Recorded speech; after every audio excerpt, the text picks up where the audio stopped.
Here we are on the last day of Tishrei, the last day of the first month of 5782.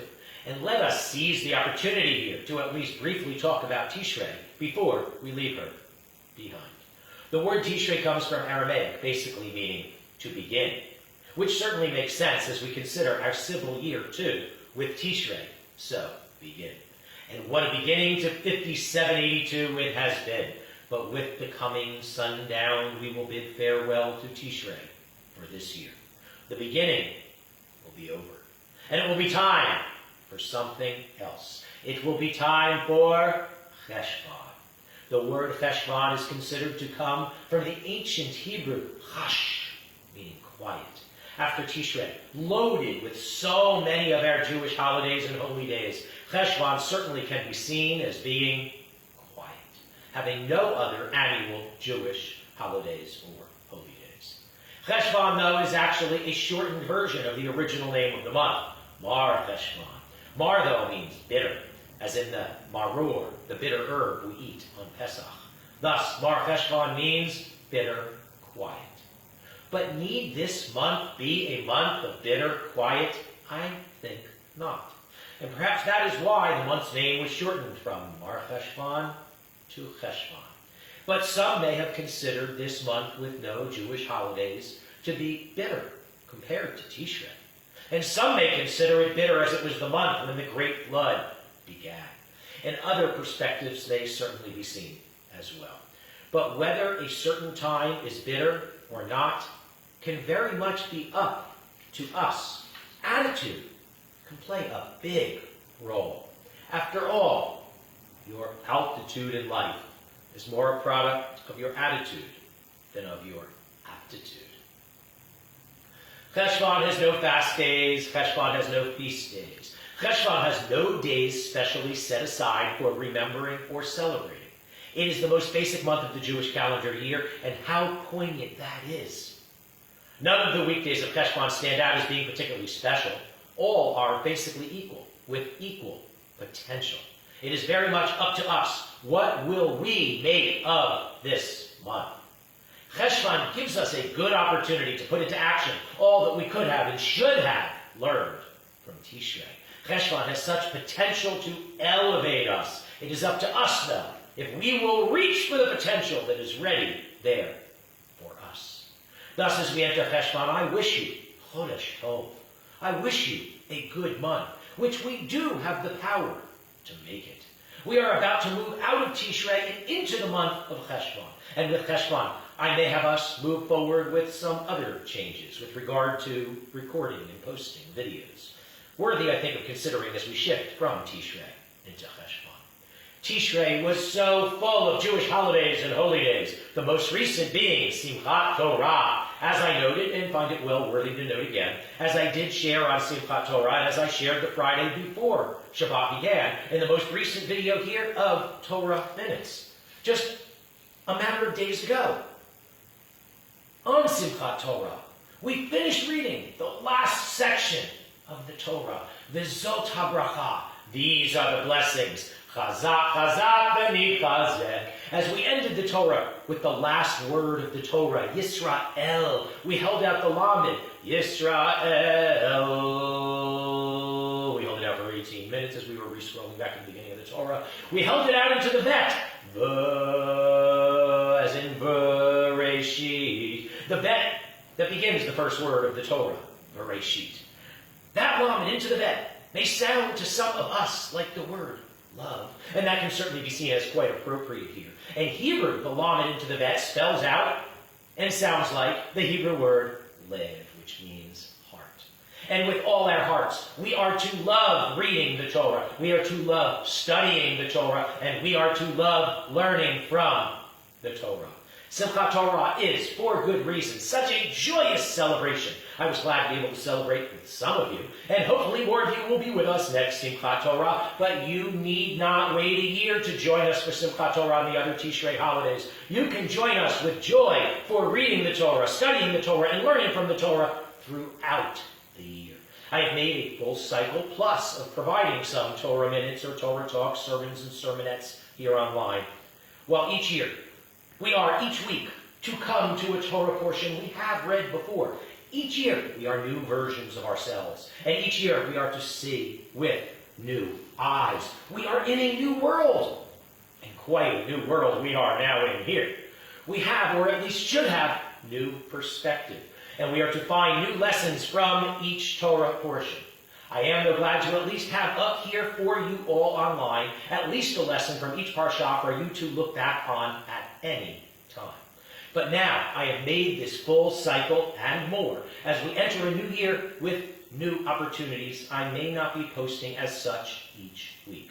This past year was perhaps a particularly good or at least appropriate year for me to provide such lessons online. Not just because of world circumstances, but as we were developing the new Bnai Tov here.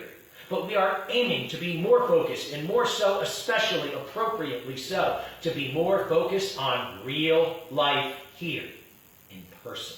And I encourage you to please plan to join us for in-person services and for in-person Torah Minutes and Torah Talks. Please do email rav@bnaitov.org, rav@bnaitov.org, and ask to be kept posted on such upcoming real-life opportunities. We can perhaps come together to love learning Torah and more.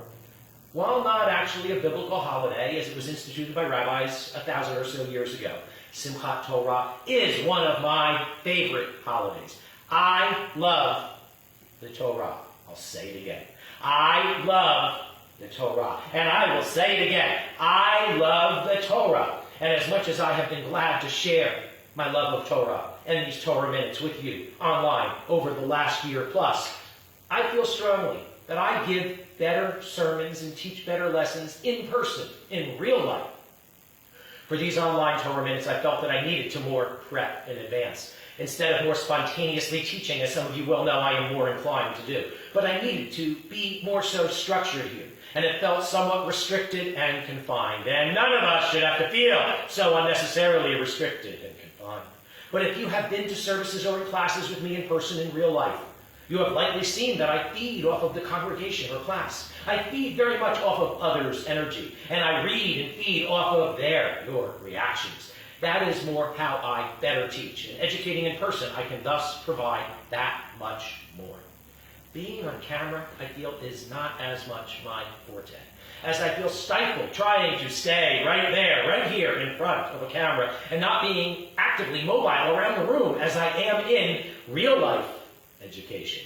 Thus, as we are hopefully coming more together in real life, and as Bnai Tov is now more ready to be in our sanctuary here in real life, as we began this video mode, before we even had this sanctuary and before we even had this building, we have been working so much on getting this building in order for real-life usage for most of this past year. As we are thus more ready to be in our sanctuary here in real life, and we are hopefully coming together more in real life, Bnai Tov is ready for you to plan to join us here for services, for classes, and more.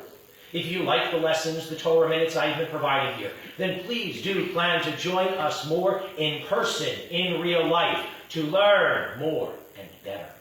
As our religious approach does not believe in using technology on Shabbat and other holy days, I have been having a wonderful young helper use a phone, as that is the technology we have here for now, to record these videos before Shabbat begins each Friday. But it will be much better for us to more fully focus on getting ready for Shabbat and then providing such lessons in person, in real life here.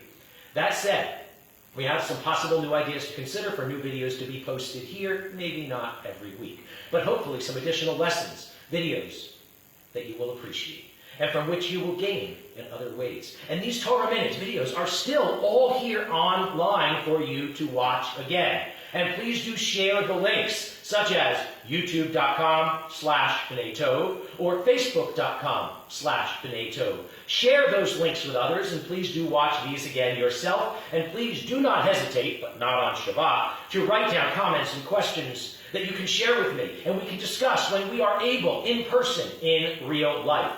I am still glad to be here to get you thinking, and I hopefully can help you connect more to Torah. Again, I love the Torah. It is the greatest book ever written. There is so much for us to learn from it, and it is especially here to help guide us through life.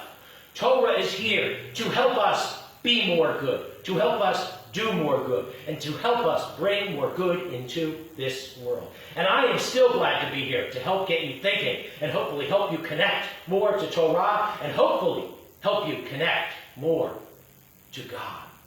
In the month that we will be ending with the setting of the sun shortly has given us so much more, such opportunity. And opportunity can lead to more opportunity.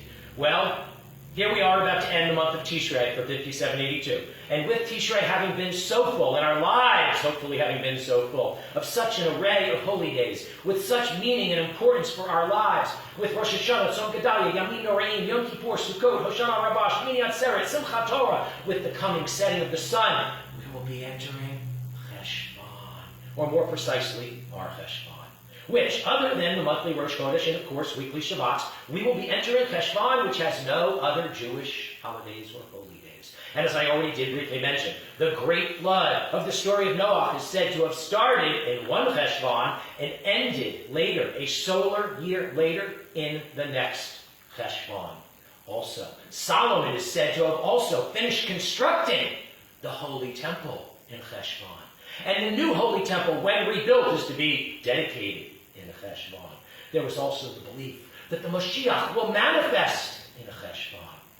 With Cheshvan being a month with no other Jewish holidays or holy days, and especially coming right after Tishrei, which had us focus so much on many holy days, and all which they represent, for which they exist, Cheshvan gives us much opportunity for so much else. Cheshvan gives us such good opportunity to get back on track without so much interruption, and to bring all of these important values with us and apply them to our more normal daily lives. And I encourage us all to make something very special of this Rosh Chodesh and to use this month of Cheshvan, this month of quiet, to get back on track with all the good we can and should be doing. And with that, I wish you Rosh Chodesh Cheshvan Sameach, L'Chodesh